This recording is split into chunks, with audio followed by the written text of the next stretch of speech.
नमस्कार दोस्तों, मैं doctor Irfan Shaikh, consultant urologist and andrologist यानी मूत्र और पुरुष रोग विशेषज्ञ यूरोलाइफ मेंस क्लिनिक पुणे से। पीनाइल इम्प्लांट सर्जरी के बारे में मरीजों के आम सवाल क्या होते हैं और उनके जवाब क्या है।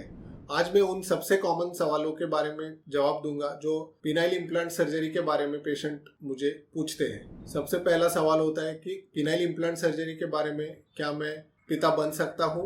इम्प्लांट का आपके फर्टिलिटी पे कोई असर नहीं पड़ता है, स्पर्म काउंट जैसे पहले था वैसे ही रहता है, तो आप ऑपरेशन के बाद माता पिता बन सकते हैं। दूसरा सवाल पेशेंट्स के बारे में रहता है कि इम्प्लांट करने के बाद एयरपोर्ट सिक्योरिटी में प्रॉब्लम होगी।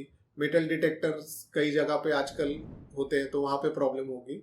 एयरपोर्ट सिक्योरिटी या मेटल डिटेक्टर इसे डिटेक्ट नहीं करते हैं, इसमें कोई प्रॉब्लम नहीं होता है। ऑपरेशन के बाद डॉक्टर आपको एक कार्ड देते हैं जिसमें क्लियरली मेंशन किया होता है कि इस मरीज का पीनाइल इम्प्लांट का ऑपरेशन हुआ है, तो अगर कहीं कुछ प्रॉब्लम होता है तो आप ये कार्ड हमेशा आपके पॉकेट में रख सकते हैं और दिखा सकते हैं, जिससे आपको कहीं भी एयरपोर्ट सिक्योरिटी में प्रॉब्लम नहीं आएगी।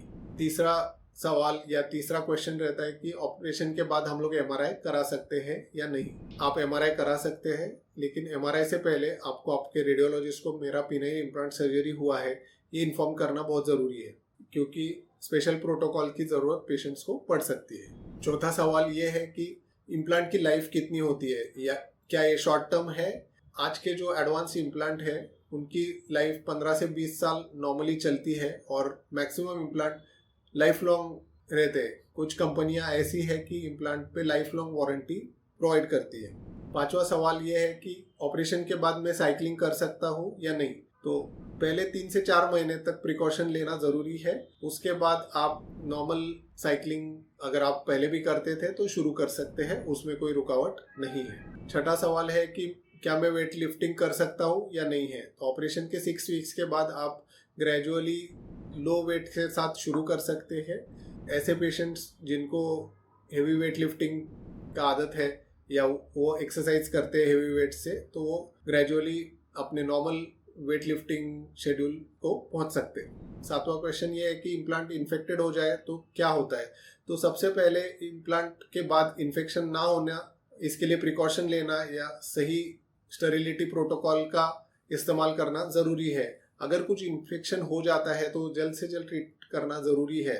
बहुत ही सीवियर या रेयर केस में अगर बहुत ज़्यादा इन्फेक्शन है, दवाइयाँ या ट्रीटमेंट से भी अगर वो कंट्रोल नहीं हो पा रहा है तो रेयर सिचुएशन में इम्प्लांट को रिमूव भी करने का ज़रूरत पड़ सकता है। बहुत से पेशेंट मुझे पूछते हैं कि सर इम्प्लांट सर्जरी तो करा ली, लेकिन मैंने अपने पार्टनर को कब बताना है। तो सभी पेशेंट्स को मैं यही बताता हूँ कि पार्टनर को कॉन्फिडेंस में लेना बहुत ज़रूरी है।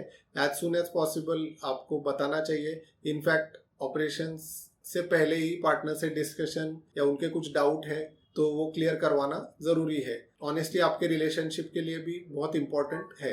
अगला सवाल है कि पहली बार यूज़ करते समय कुछ दर्द होगा, कुछ डिस्कम्फर्ट एक्सपेक्टेड है, बट जनरली इंटरकोर्स के दौरान पेन नहीं होता है। इनिशियल यूज के दौरान लुब्रिकेशन यूज करना और पेशेंस दिखाना बहुत ज़रूरी है। अगला क्वेश्चन है मुझे डायबिटीज़ है तो मैं इम्प्लांट सर्जरी करा सकता हूँ या नहीं है। तो अगर आपकी डायबिटीज़ कंट्रोल्ड है तो बिल्कुल आप नॉर्मल मरीज की तरह पीनाइल इम्प्लांट सर्जरी करवा सकते हैं, उसमें कोई ज़्यादा रिस्क नहीं है।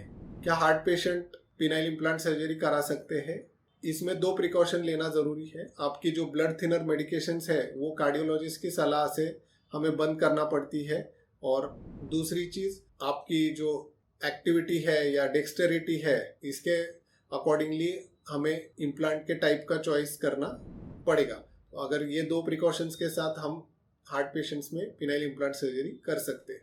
बहुत से पेशेंट्स का इरेक्टाइल डिस्फंक्शन की वजह से डिवोर्स हो जाता है, तो उनका ये डाउट रहता है कि सर मुझे दूसरी शादी करानी है तो मैंने अपने पार्टनर से इसके बारे में डिस्कस करना चाहिए या नहीं है। तो मेरी सलाह उनको यही होती है कि पार्टनर को कॉन्फिडेंस में लेना बहुत ज़रूरी है। इसकी वजह से कोई भी रिलेशनशिप में ऑनेस्टी रहेगी तो ही वो लॉन्ग टर्म चलेगा, और जनरली अगर आप पार्टनर को कॉन्फिडेंस में लेते हैं तो कुछ प्रॉब्लम नहीं आती है। एक अहम सवाल है कि ऑपरेशन के पहले या बाद में साइकोलॉजिकल काउंसलिंग की ज़रूरत पड़ती है या नहीं है। अगर पेशेंट को साइकोजेनिक ईडी है तो साइकोलॉजिकल काउंसलिंग की ज़रूरत है, और इनिशियली उसी से पेशेंट का ट्रीटमेंट करना रिकमेंडेड है, उसके बावजूद इरेक्शन में फायदा नहीं हो रहा है तो ही हम लोग पिनाइल इम्प्लांट सर्जरी का सलाह देते हैं। इम्प्लांट के बारे में मैं आपको कुछ ज़रूरी टिप्स बताऊंगा। सबसे इम्पोर्टेंट है कि आपको रियलिस्टिक एक्सपेक्टेशन रखना बहुत ज़रूरी है। आपके फॉलोअप अपॉइंटमेंट आपने बिल्कुल मिस नहीं करना चाहिए। कोई भी डाउट हो तो आपके डॉक्टर के साथ खुलकर डिस्कस करना, आपके पार्टनर के साथ खुलकर डिस्कस करना, पार्टनर को डिसीजन मेकिंग में इन्वॉल्व करना बहुत ज़रूरी है। अगर आपको इरेक्टाइल डिसफंक्शन, पिनाइल इम्प्लांट या मेल सेक्सुअल प्रॉब्लम्स के बारे में कुछ डाउट है तो नीचे दिए गए कमेंट सेक्शन में हमें लिखिए। ये वीडियो आपको पसंद आई है तो please like, share and subscribe.